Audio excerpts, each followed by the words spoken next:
SDG 2 No Hunger? Ang SDG 2 o Zero Hunger ay naglalayong wakasan ang gutom, makamit ang seguridad sa pagkain, mapabuti ang nutrisyon, at itaguyod ang napapanatiling agrikultura.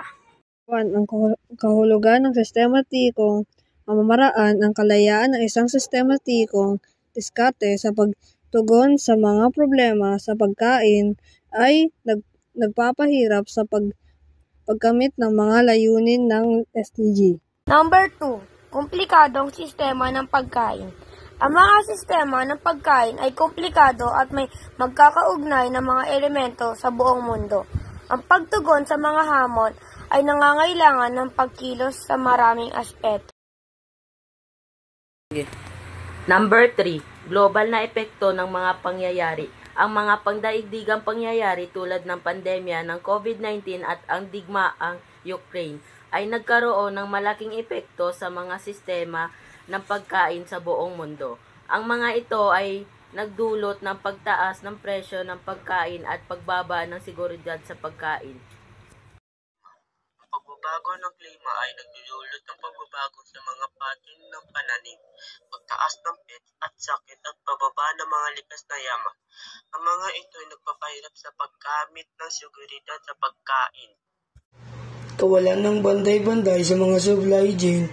Ang mga malalaking kumpanya ay may malaking impluwensya sa mga supply chain na nagdudulot ng kawalan ng bantay-bantay at mga salungatan sa pagitan ng mga bansa. Kawalan ng data. Ang kakulangan ng data tungkol sa produksyon ng pagkain ay nagpapahirap sa pag-unawa sa mga problema at pagbuo ng mga solusyon. Global na pamamahala.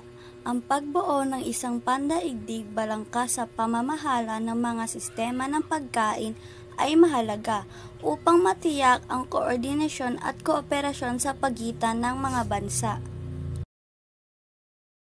Pagpapabuti ng mga supply chain.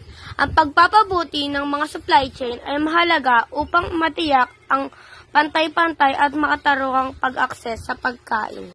Sustainable na pagsasaka. Ang paggamit ng mga sustainable na kasanayan sa pagsasaka ay mahalaga upang maprotektahan ang mga likas na yaman at maiwasan ang mga pagbabago ng klima.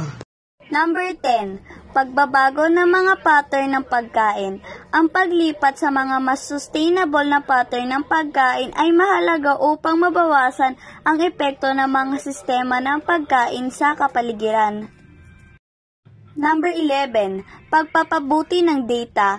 Ang pagpapabuti ng koleksyon ng data tungkol sa produksyon ng pagkain ay mahalaga upang mas maunawaan ang mga problema at mas mahusay na bumuo ng mga solusyon.